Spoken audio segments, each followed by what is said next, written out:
Price God. ஆண்டவர் இயேசு கிறிஸ்து நாமத்தினாலே வாழ்த்துக்கள். ஒரு வசனத்தை வாசிக்கிறேன். ஆதியாகமத்தின் புஸ்தகம் 25ஆம் அதிகாரம் வசனம் 21.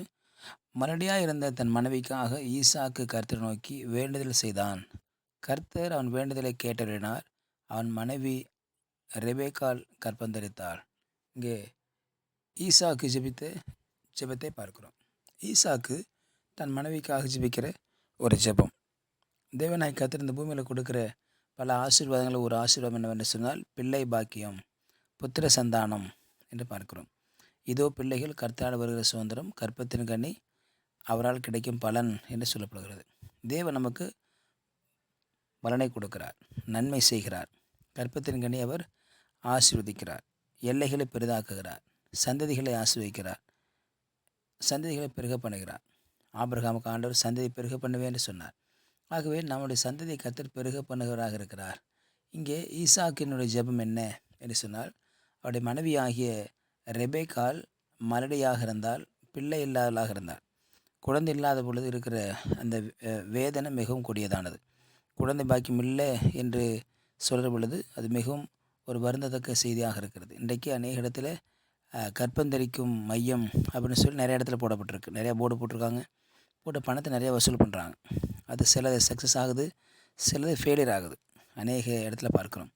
மனுஷன் தன்னுடைய முயற்சினால் என்னென்னதை செய்ய பார்க்குறான். தனக்கு இருக்க ஞானத்தை வைத்து அவன் முயற்சி செய்கிறான். ஆனால் முயற்சி முழுவதுமாக வெற்றியடைவது கிடையாது. காரணம், பிள்ளைகள் கர்த்தர் கொடுக்கிறார். பிள்ளைகளை கர்த்தரே உண்டு பண்ணுகிறார், கர்த்தரே கொடுக்கிறார். அது ஒரு ஆசீர்வாதம். ஈசாக்கு ஜெபிக்கிற பொழுது, ஆண்டவரே என் விண்ணப்பத்தை கேட்டு என் மனைவிக்கு ஒரு குழந்தை பாக்கியத்தை தாரும், ஒரு குழந்தை பாக்கியம் வேண்டும் என்று சொல்லி அவன் ஜெபித்தான். கர்த்தர் அந்த ஜெபத்தை கேட்டு 2 மடங்காக ஆசீர்வதித்தார், ரெட்டிப்பான ஆசீர்வாதத்தை கொடுத்தார்.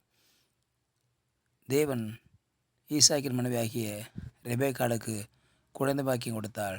அவள் கர்ப்பத்தின் பிள்ளைகள் ஒன்றோடு ஒன்று மோதி கொண்டிருந்தன என்று சொல்லி கர்த்தருடைய வார்த்தை சொல்கிறது. ஒன்றோடு ஒன்று மோதி கொண்டிருந்தன. 2 பிள்ளைகளை கொடுக்கிறார். மறுபடியாக இருந்த அவருடைய கணவன் ஈசாக்கு ஜெபித்த பொழுது கர்த்தர் ரெட்டிப்பான ஆசீர்வாதத்தை கொடுக்கிறார், ரெட்டிப்பான சந்தோஷத்தை கொடுக்கிற தேவனாக இருக்கார். சில நேரம் நம்ம காத்திருக்கும் பொழுது அது நமக்கு ஏன்னு சொல்லி புரியாது. கர்த்தரை காத்திருக்கிறவர்களோ புது பலனை அடைவார்கள் என்று வேதம் சொல்லுகிறது. ஆகவே நாம் சில நேரத்தில் காத்திருக்கிறோம், சில நேரத்தில் ரொம்ப காலதாமதம் ஆயிட்டோ என்று சொல்லலாம் யோசிக்கிறோம். ஆனால் தேவன் ஒரு நாள் நம்மை காத்திருக்க வைக்கிற தேவன் அல்ல. அவர் சரியானதை சரியான நேரத்தில் அவர் செய்து முடிக்கிற தேவனாக இருக்கிறார். ஆகவே தான் அவர் சரியாக செய்து முடிக்கிற ஆண்டவர், அவர் சரியாக செய்கிறவர் என்று சொல்லி பார்க்கிறோம். ஆகவே தான் நம்முடைய வாழ்க்கையில் மற்ற இந்த பிள்ளை செல்வம் மட்டுமல்ல, வேறு எதுக்காக காத்திருக்கிற பொழுது, வேறு எந்த ஒரு விஷயத்துக்காக காத்திருக்கிற பொழுது நம்ம அதிக நேரம் காத்திருப்பதுக்கு நமக்கு அந்த நேரம் கிடையாது. அதில் ஒன்று அவசரப்பட்டு விடுவோம். அது என்ன செய்யலை, ஆண்டு இன்னும் சரி ஜெபிச்சுட்டே இருக்க நம்ம பதில் கொடுக்கல என்ற பல காரியங்கள் நம்ம என்ன பண்ணுவோம், அவசரப்படுவோம். ஆபிரகாம் அவசரப்பட்டு சாராள் இருக்கிற பொழுது ஆகாரை அவர் திருமணம் செய்து கொண்டார். அது ஒரு தவறான ஒரு முன்னுதாரணமாக இருக்கிறது. ஆபிரகாம் என்னதான் விசுவாசின் தகப்பனாக இருந்தாலும் இன்றைக்கும் சொல்லக்கூடிய ஒரு தவறாக அவர் செய்த தவறு.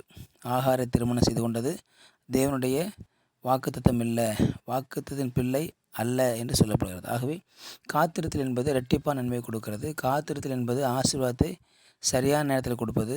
காத்திருத்தல் என்பது தேவனை ஏற்ற வேலை கொடுக்கிறதாக இருக்கிறது. இங்கே ஈசாக்கும் ரெபேக்காளும் காத்திருந்தார்கள்.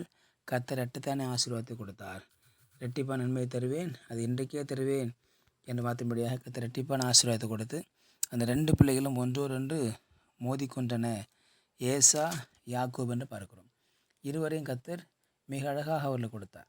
2 பிள்ளைகளையும் ஒன்றாக ஒரே பிறப்பில் தேவன் அவளை ஆசீர்வதித்து கொடுத்தான்னு சொல்லி பார்க்கிறோம். ஆக தேவன் கொடுக்குற ஆசீர்வாதம் சில நேரத்தில் நம்மால் கிரகிக்க முடியாததாக இருக்கும், ஏற்றுக்கொள்ள முடியாததாக கூட இருக்கலாம். மனுஷனை ஏற்றுக்கொள்ள முடியாது. இன்றைக்கி ஆண்டு அநேக அற்புதங்களை செய்கிறார், அநேக வியாதிகளை சுகமாக்குகிறார், மருத்துவர்களே ஆச்சரியப்படுத்த காரியங்களை செய்கிறதை நாம் பார்க்கிறோம். ஆகவே தேவன் தம்முடைய பிள்ளைகளுக்கு நன்மையை வழங்காதிரார் என்று பார்க்கிறோம். கர்த்தரை தேடுகிறவர்களுக்கு ஒரு நன்மையும் குறைபடாது. அப்போது தேவன் ஏற்ற நேரத்தில் ஏற்ற காரியத்தில் ஏற்றவர்களை செய்கிற தேவனாக இருக்கிறார். ஆகவே தான் கர்த்தர் அதின காலத்தை நேர்த்தியாய் செய்து முடிக்கிறார்.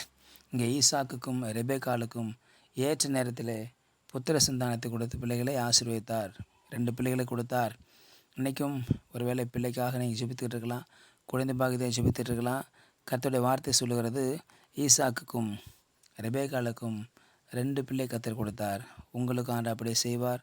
கர்த்தர் நாம மையப்படுவதாக. ஜெபிக்கலாம். பரிசுத்த நாளுக்காக சோதனை பண்ணுகிறோம். கேட்ட வார்த்தைக்கு நன்றி ஆண்டவரே. இந்த நாளில் யாரெல்லாம் குழந்தை பாக்கியத்தை ஜெபித்து கொண்டு இருக்கிறார்களோ அவர்களுக்கு ஒரு குழந்தை பாக்கியத்தை கொடுக்க முடியாது ஜெபிக்கிறப்பா. உங்களுடைய கரத்தை தாழ்த்தி ஒப்புறம் பொறுப்படுத்தலும் இயேசு நாமத்தில் பிதாவே. ஆமேன். ஆமேன். You will be succeeded. Praise God.